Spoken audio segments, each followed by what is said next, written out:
பாகிஸ்தானுக்கும் சவுதி அரேபியாவுக்கும் இடையில ஏற்பட்ட சீக்ரெட் டீல் இப்போ லீக் ஆகி பாகிஸ்தான் சொன்ன பொய்யை அம்பலப்படுத்தியிருக்கு. இந்தியன் ஏர்ஃபோர்ஸ் அவங்க பைலட்ஸோட பர்சனல் டிஃபென்ஸ் வெப்பனை மாற்ற போறாங்க. புது விதமாக பாகிஸ்தானை தாக்க ஆரம்பிச்சிருக்காங்க பலூச் லிபரேஷன் ஆர்மி. இது மட்டும் இல்லாமல் இந்தியன் டிஃபென்ஸ் செக்டர் சம்மந்தப்பட்ட இது மாதிரியான பல விஷயங்களுடைய அப்டேட்டை இந்த வீடியோவில் பார்க்கலாம்.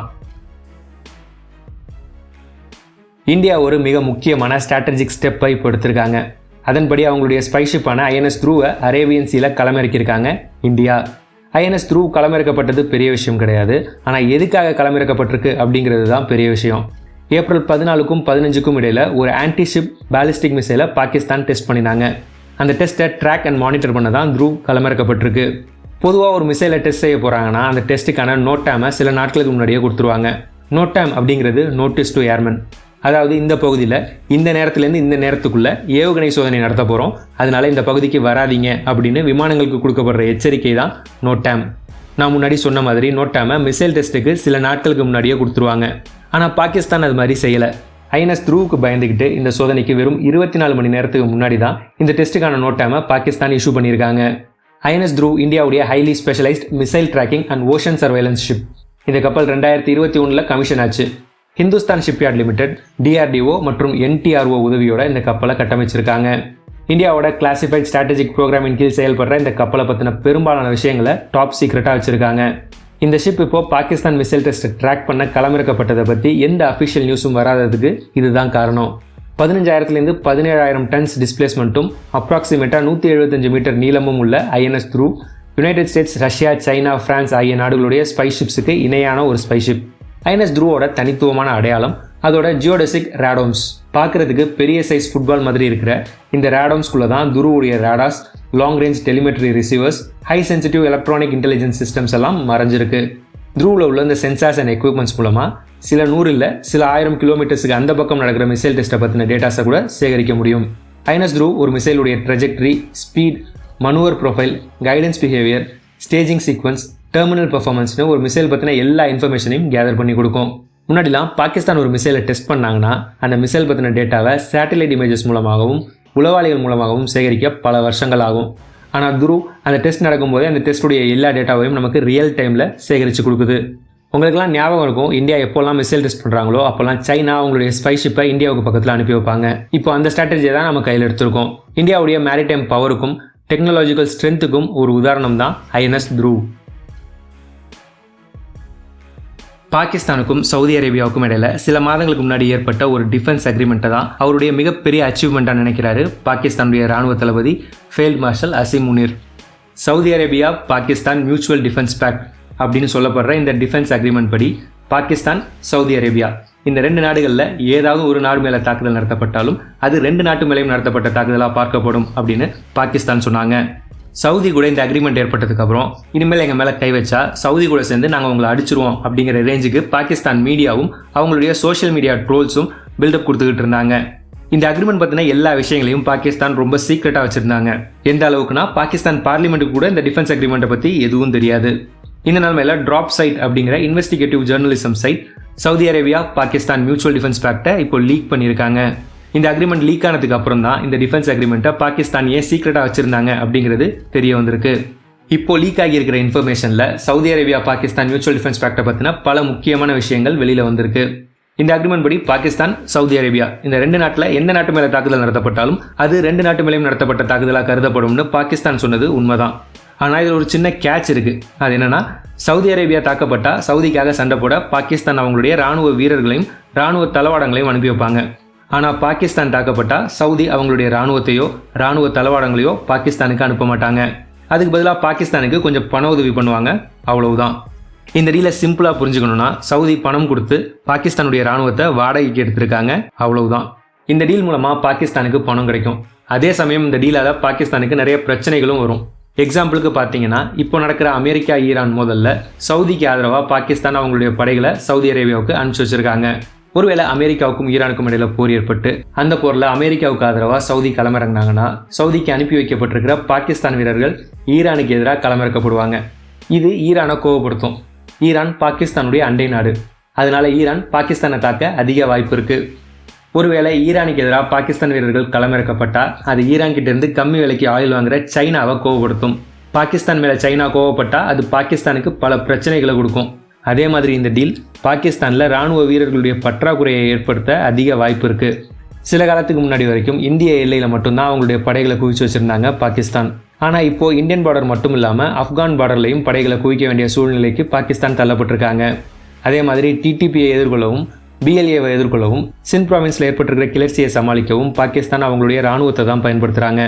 இந்த நிலைமையில் அவங்க வீரர்கள் சவுதிக்கு அனுப்பப்படுறது பாகிஸ்தான் இராணுவத்தில் வீரர்களுடைய பற்றாக்குறையை ஏற்படுத்தும். ஸோ இந்த டீல் பாகிஸ்தானுக்கு நிறைய பிரச்சனைகளை கொடுக்க போகுது. இந்திய விமானப்படை காம்பேட் மிஷன்ஸுக்கு போகிற அவங்க பைலட்ஸ் பயன்படுத்துகிற பர்சனல் டிஃபென்ஸ் வெப்பனை மாற்றுறதை பற்றி ஆலோசிச்சுக்கிட்டு இருக்காங்க. பைலட்ஸ் கிட்ட அவங்களுடைய பர்சனல் டிஃபென்ஸ் வெப்பனை தவிர பெருசாக வேறு எந்த ஆயுதமும் இருக்காது. ஒரு மிஷன் அப்போ அவங்களுடைய விமானம் எதிரி எல்லைக்குள்ளே கிராஷ் ஆனாலோ இல்லை எஜெக்ட் பண்ணுற சூழ்நிலை ஏற்பட்டு பைலட்ஸ் எதிரி எல்லைக்குள்ளே மாட்டிக்கிட்டாங்கனாலோ அவங்கள தற்காத்துக்க பைலட்ஸுக்கு அவங்களுடைய பர்சனல் டிஃபென்ஸ் வெப்பன் உதவியாக இருக்கும். இந்தியாவை பொறுத்த வரைக்கும் Indian air force pilots 9mm 1A பிஸ்டலை தான் அவங்களுடைய பர்சனல் டிஃபென்ஸ் வெப்பனாக பயன்படுத்துகிறாங்க. இந்த 9mm 1A பிஸ்டல் ரொம்ப காம்பேக்டாக இருந்தாலும் இதோடைய ஃபயரிங் ரேஞ்ச் ரொம்ப கம்மி. அது மட்டும் இல்லாமல் இதில் உள்ள புல்லட்ஸோடைய எண்ணிக்கையும் குறைவு. ஸோ இந்த பிஸ்டலை பயன்படுத்தி எதிரி எல்லையில் மாட்டிகிட்டு இருக்கிற ஒரு பைலட் அவங்கள தற்காத்துக்கிறது ரொம்பவே சவாலானது. இந்த பிரச்சனைக்கு ஒரு முடிவு கட்ட இவ்வளவு நாளாக நம்ம பைலட்ஸுடைய பர்சனல் டிஃபென்ஸ் வெப்பனாக இருக்கிற 9mm 1A பிஸ்டல்ஸை அஸ்மி மிஷன் பிஸ்டல்ஸை வச்சு ரீப்ளேஸ் பண்ணுறதை பற்றி ஆலோசிக்க ஆரம்பிச்சிருக்காங்க IAF. அஸ்மி உள்நாட்டிலேயே வடிவமைச்சு தயாரிக்கப்படுற ஒரு மிஷன் பிஸ்டல். 2 கிலோவுக்கும் குறைவான எடை உள்ள அஸ்மி மிஷன் பிஸ்டல்ஸை தேஜஸ், ரஃபால் உள்ளிட்ட போர் விமானங்களுடைய எஜெக்ஷன் சீட் சர்வைவல் கிட்ஸ்லையோ இல்லை பைலட்ஸுடைய ஃப்ளைட் வெஸ்ட்லையோ ஈஸியாக பொருத்திக்கலாம். ரொம்பவே காம்பேக்டாக இருந்தாலும் ஒரு சப்மிஷன்களுக்கு இணையான பெர்ஃபார்மன்ஸை அஸ்மி கொடுக்கும். அஸ்மியில் உள்ள 33 புல்லட் எக்ஸ்டெண்டட் மேகசினும் அதோட 100 கிலோமீட்டர் ரேஞ்சும் எதிரி எல்லையில் சிக்கியிருக்கிற பைலட்ஸுக்கு மிகப்பெரிய உதவியாக இருக்கும். இது எல்லாத்தையும் விட அஸ்மி 9mm ஆர்மர் பியர்சிங் புல்லட்ஸை பயன்படுத்துது. எதிரிகளுடைய புல்லட் ப்ரூஃப் ஜாக்கெட்ஸை தொலைச்சிக்கிட்டு போய் தாக்கக்கூடிய ஒரு காம்பேக்டான ஃபுல்லி ஆட்டோமேட்டிக் கன் அவங்க கிட்ட இருக்கிறது பைலட்ஸுக்கு மிகப்பெரிய பலத்தை கொடுக்கும். இந்தியன் ஆர்மி ஏற்கனவே அஸ்மி மிஷன் பிஸ்டல்ஸை யூஸ் பண்ண ஆரம்பிச்சிட்டாங்க. ஆனால் இந்தியன் ஆர்மி பயன்படுத்துகிற அஸ்மியை இந்தியன் ஏர்ஃபோர்ஸ் பயன்படுத்த போகிறதில்ல. பைலட்ஸுக்காக கஸ்டமைஸ் செய்யப்பட்ட அஸ்மி மிஷன் பிஸ்டலோட சர்வைவல் வெர்ஷனை IAF இப்போ சோதிச்சுக்கிட்டு இருக்கிறதா நம்பப்படுது. அஸ்மியோட இந்த சர்வைவல் வெர்ஷனில் பேரலுடைய நீளம் குறைக்கப்பட்டு இன்பில்ட் சப்ரஸர்ஸ் பொருத்தப்பட அதிக வாய்ப்பு இருக்குது. அஸ்மியில் செய்யப்படுற இந்த மாற்றங்கள் அதோடைய சவுண்டையும் மசில் ஃப்ளாஷையும் பெரிய அளவுக்கு குறைக்கும்.